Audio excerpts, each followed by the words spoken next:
మేము కొత్తగా intraday trading start చేసాము, మాకు కరెక్ట్ గా ఎక్కడ బై చేయాలి అలాగే కరెక్ట్ గా ఎక్కడ సెల్ చేయాలి తెలియటం లేదు, మేము చాలా ఇబ్బంది పడుతున్నాం అనుకునే వాళ్ళకు ఈ వీడియో అండి. స్పెషల్ గా బిగినర్స్ కోసం ఈ వీడియో అండి. ఒకవేళ మీకు గనక ఇంట్రాడే ట్రేడింగ్ లో ఎక్స్పీరియన్స్ ఉన్నా సరే ఈ వీడియో మీరు కంప్లీట్ గా చూస్తే అట్లీస్ట్ ఒక కొత్త పాయింట్ మీరు నేర్చుకోవచ్చు. కాబట్టి ఈ వీడియోని నెగ్లెక్ట్ చేయొద్దు. అలాగే ఇంట్రాడే ట్రేడింగ్ చేసేటప్పుడు మనకు చార్జెస్ తక్కువ పడాలి అనుకుంటే కనుక ధన్ యాప్ అనేది బెస్ట్ అండి. ఇది నా పర్సనల్ ఎక్స్పీరియన్స్ అనమాట. నేను ఇంతకు ముందు గ్రో యాప్ యూజ్ చేసేవాడిని. రీసెంట్ టైమ్స్ నుంచి నేను ధన్ యాప్ అనేది యూజ్ చేస్తున్నాను అనమాట. రీజన్ వచ్చేసి ధన్ యాప్ లో లో బ్రోకరేజ్ చార్జెస్. ఓకే, ఒకవేళ మీరు కూడా నాలాగా బ్రోకరేజ్ చార్జెస్ తగ్గించుకోవాలనుకునే కనుక ధన్ యాప్ అనేది ఒకసారి ట్రై చేయండి. నేను ఈ వీడియో కింద డిస్క్రిప్షన్ లో ధన్ యాప్ అఫీషియల్ లింక్ అయితే ఇచ్చానండి. అక్కడి నుంచి మీరు అకౌంట్ అయితే ఓపెన్ చేసుకోండి. విత్ ఇన్ 1 day లో మీకు అకౌంట్ యాక్టివేషన్ అయిపోతుంది. దాని తర్వాత మీరు ట్రేడింగ్ కూడా స్టార్ట్ చేసుకోవచ్చు. సో అది మీ చాయిస్ అనమాట. ఓకే, ఇప్పుడు నేను ధన్ యాప్ ఓపెన్ చేశానండి.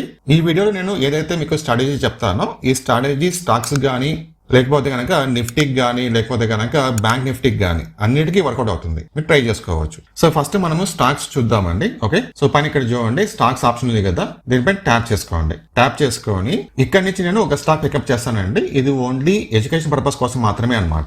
ఓకేనా, ఇక్కడ చూడండి ఈ స్టాక్ ఓపెన్ చేశాను. దాని తర్వాత మనము కాన్స్టిక్ చార్ట్ ప్యాటర్న్ ఓపెన్ చేసుకోవాలి. ఓపెన్ చేసుకుందాము. ఓకే, ఇక్కడ మీరు గమనిస్తే కనుక టైం ఫ్రేమ్ వచ్చేసి మంత్లీ ఉంది. ఓకే, ఇంట్రాడే ట్రేడింగ్ కి మనం ఇక్కడ 5 minutes పెట్టుకోవాలన్నమాట. ఎడు చూడండి 1 minute, 2 minutes, 3 minutes, 4 minutes, 5 minutes ఉంది కదా. సో 5 minutes పైన ట్యాప్ చేస్తే మీకు టైం ఫ్రేమ్ వచ్చేసి ఇక్కడ 5 minutes గా మారిపోతుంది అనమాట. నేను ఎందుకు ఇక్కడ 5 minutes తీసుకోవటం లేదని చూస్తే కనుక ఇది అకార్డింగ్ టు సెబీ రూల్స్ మనము లైవ్ ప్రైజెస్ చూపించకూడదు. ఓకేనా, కాబట్టి నేను ఇక్కడ 5 minutes తీసుకోవటం లేదు. మీరు ఇక్కడ 5 minutes సెట్ చేసుకొని నేను చెప్పిన విధంగా ఫాలో అవ్వండి. ఓకే ఓకే, సో ఫస్ట్ మనం ఇక్కడ ఒక ఇండికేటర్ అప్లై చేసుకోవాలి. ఎఫెక్ట్స్ ఉంది కదా, ట్యాప్ చేసుకోండి.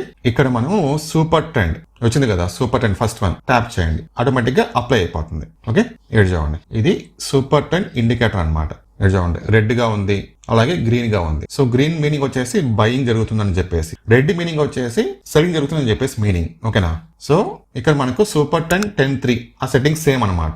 చేంజ్ చేసే అవసరం అయితే లేదు, సేమ్ సెట్టింగ్స్ వదిలేయండి. ఓకే, దాని తర్వాత మీరు ఇక్కడ ఇంకొక ఇండికేటర్ అప్లై చేసుకోవాలి. ఎఫెక్ట్స్ ట్యాప్ చేసుకోండి. ఇక్కడ మీరు ఈఎంఏ టైప్ చేయండి. ఇక్కడ చూడండి first thing moving average exponential tap చేసుకోండి. సో ఈ ఈఎంఐ కి మనము సెట్టింగ్స్ మార్చాలన్నమాట. ఇక్కడ చూడండి ఈఎంఐ 9 ఉంది కదా, సెట్టింగ్స్ ఓపెన్ చేసుకోండి. ఈ 9 ప్లేస్ లో మీరు 20 తీసుకోండి కింద. ఓకే, ఇక్కడ మనకి చూడండి ఇక్కడ చూడండి ఈ బ్లూ లైన్ వచ్చేసి ఈఎంఐ అనమాట, ఈఎంఐ 20. ఈ గ్రీన్ లైన్ వచ్చేసి సూపర్ ట్రెండ్ ఇండికేటర్ లైన్ అనమాట. సో ఎప్పుడైతే మనకు సూపర్ ట్రెండ్ ఇండికేటర్ గ్రీన్ గా మారుతుందో అలాగే ఎప్పుడైతే ప్రైస్ అనేది ఈ 20 ఈఎంఐ కంటే పైన ఉంటుందో అలాంటి కేసులో మనము ఎంట్రీ ప్లాన్ చేసుకోవచ్చు. ఓకేనా, ఎప్పుడు ఎంట్రీ ప్లాన్ చేసుకోవాలి? ప్రైస్ ఈ 20 ఈఎంఐ కంటే పైన ఉండాలి, అలాగే సూపర్ ట్రెండ్ ఇండికేటర్ వచ్చేసి గ్రీన్ గా ఉండాలి. తర్వాత మనం ఎప్పుడు సెల్ చేయాలి? ఎప్పుడైతే ప్రైస్ మనకు ఈ 20 ఈఎంఐ కంటే కిందకు వస్తుందో అలాగే ఎప్పుడైతే ఈ సూపర్ ట్రెండ్ ఇండికేటర్ గ్రీన్ నుంచి రెడ్ గా మారుతుందో అప్పుడు మనము ఎగ్జిట్ అయిపోవచ్చు, అంటే సెల్ చేసుకోవచ్చు అనమాట. సో మీరు ఈ విధంగా ఇంట్రాడే ట్రేడింగ్ కి ప్లాన్ చేసుకోవచ్చు. కానీ ఇక్కడ టైం ఫ్రేమ్ మీరు 5 minutes తీసుకోండి. నేను ఎందుకు ఇక్కడ 5 minutes తీసుకొని చూపించడం లేదంటే సెబీ రూల్స్ ప్రకారంగా మనము యూట్యూబ్ లో లైవ్ ప్రైజెస్ చూపించకూడదు కాబట్టి. ఓకే, నేను కొంచెం సేఫ్ గా ఉండాలి కదా. ఓకే, సో ఈ స్ట్రాటజీకి సంబంధించి మీకు ఏమైనా డౌట్ ఉంటే కనుక కామెంట్ చేయండి.